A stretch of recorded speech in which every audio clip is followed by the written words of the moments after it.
Independente do período histórico, da sua localização geográfica ou até mesmo das barreiras linguísticas que possamos vir a enfrentar, o ser humano sempre encontra uma forma de se comunicar.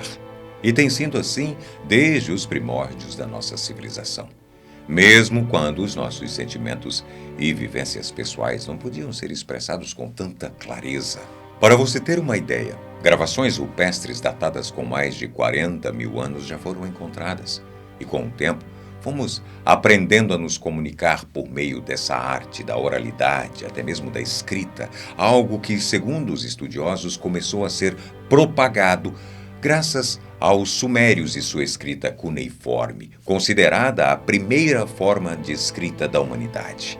Influência esta que foi ainda mais reforçada pelos cientistas graças à epopeia de Gilgamesh. Sejam todos bem-vindos. Eu sou Boco, o sétimo filho, e juntos nós vamos embarcar em uma jornada por trás do que pode ter sido o primeiro texto escrito pelo homem.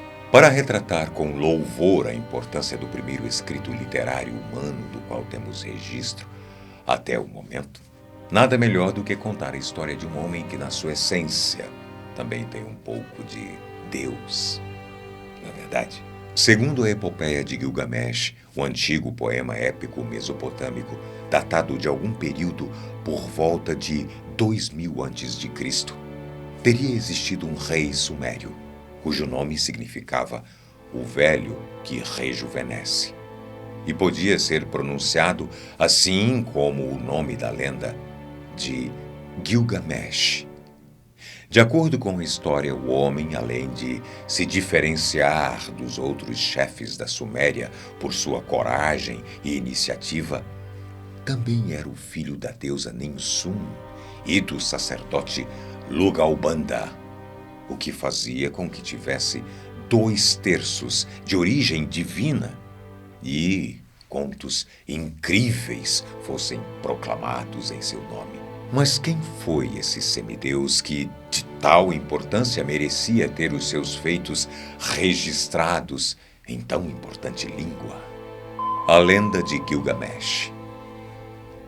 Assim como contam os seus versos, Gilgamesh era considerado o sábio universal, aquele que descobriu a origem e aquele que viu tudo. E durante as suas grandes aventuras pela terra, acabou deixando o seu povo amedrontado e enfurecido, fazendo com que eles pedissem ajuda da deusa Ishtar para conseguir contê-lo. Em resposta aos pedidos incessantes, Ishtar deu vida a Enkidu, um homem feito do barro e criado pelos animais, que deveria duelar com Gilgamesh e trazer mais humildade para o semideus convencido e prepotente. Entretanto, depois de ir até o palácio para duelar, nenhum dos dois saiu vitorioso.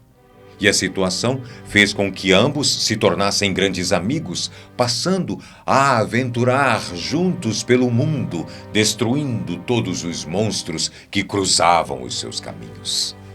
Porém, a história não continuou feliz por muito tempo. Depois de se enciumar com a relação dos dois, a deusa Ishtar resolveu seduzir Gilgamesh para tê-lo só para ela. Mas, sabendo que a morte o aguardava caso ele se tornasse amante da deusa, o rei acabou recusando o seu pedido, o que fez com que a ira pairasse e pousasse no coração da deusa. Depois de ser rejeitada, a deusa trouxe e deixou cair sobre Enkidu uma doença horrível que fez com que ele agonizasse durante 12 dias, até que não aguentasse mais. Assim que perdeu o amigo, Gilgamesh se propôs a ir em busca da imortalidade, algo que apenas Utnapishtim continha, o homem que havia ganhado a vida eterna dos deuses, depois de construir uma arca no meio do deserto, abrigando os seus familiares, amigos e os animais quadrúpedes e as aves, para que todos pudessem sobreviver ao dilúvio que cairia sobre a terra durante 6 dias e 7 noites. E apesar de não ter conseguido realizar o desafio para conseguir tal bênção dos deuses, que seria ficar acordado pelo mesmo tempo que durou o dilúvio, Utnapishtim contou para o rei sobre uma planta que poderia trazer a juventude para aquele que se picasse com seus espinhos. A curiosidade e a esperança de prolongar os seus dias fez com que Gilgamesh adentrasse o fundo do oceano em mais uma de suas aventuras. E apesar de ter encontrado a tão almejada planta, o medo de testar em si mesmo fez com que ele a carregasse de volta até Uruk para testá-la em um velho da cidade.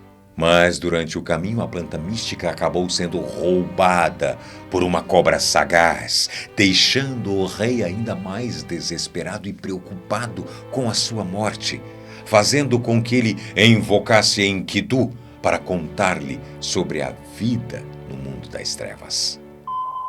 Os artefatos de Gilgamesh. Alguma parte dessa lenda te parece familiar? Bom, o fato é que toda a história de Gilgamesh que conhecemos atualmente foi passada para nós graças ao poema escrito pelos sumérios naquela época, retratando a lendária jornada do rei de Uruk, e que, ainda hoje, podem ser lidas graças às 12 tábuas de argila, que foram encontradas com as suas inscrições. Cada um dos cantos presentes nas tábuas contam com 300 versos e mostram, mesmo que de forma sucinta, a história do homem, que, segundo algumas pessoas, teria precedido alguns dos acontecimentos bíblicos, assim como o próprio dilúvio e a Arca de Noé.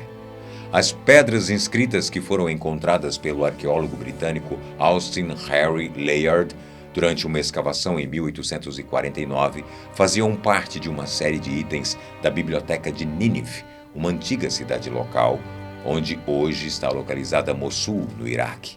E depois de se mostrarem um dos maiores achados de todos os tempos, trabalhos para traduzi-los foram iniciados. O processo de tradução se deu na segunda metade do século XIX e só se tornou possível graças ao empenho de Henry Rawlinson e George Smith, que usaram a inscrição de Dário, uma obra que trazia caracteres cuneiformes para 3 outros idiomas, o persa, o babilônio e o elamita, para conseguir, então, realizar a difícil tarefa. E além de ter se mostrado bastante importante para a história da escrita humana e para os estudos religiosos, pesquisas posteriores acabaram encontrando diversas outras adaptações daquele mesmo conto em idiomas como o hitita e o urrita, em locais como Nippur, Uruk, Atusa, mostrando a importância da lenda de Gilgamesh para o povo da época. Sem falar que sua existência ainda chegou a ser corroborada graças a um outro grande achado, a lista real sumeriana, que aponta uma lista dos primeiros governantes sumérios, que, se você quiser, a gente faz um vídeo para vocês. Alguns deles têm mais de 400 anos de idade. E dentro deste artefato, Gilgamesh acabou sendo listado como o 5º rei de Uruk, aparecendo como um reinado misterioso de 126 anos. Informação esta que certamente abre muito mais questionamentos do que respostas.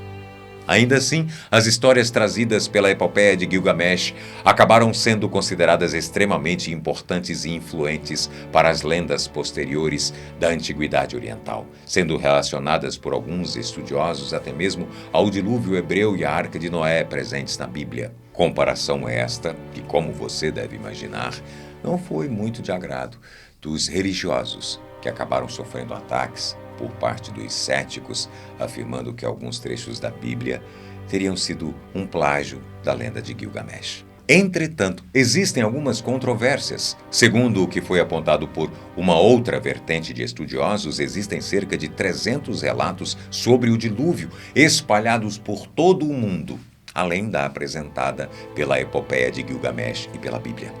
Uma análise sobre eles acabou sendo realizada por Henry Morris, fundador da Creation Research Society, o Instituto de Investigação para a Criação, e chegou a mostrar que 95% das histórias sobre o dilúvio colocam ele como sendo global, causado por grandes chuvas e outras catástrofes.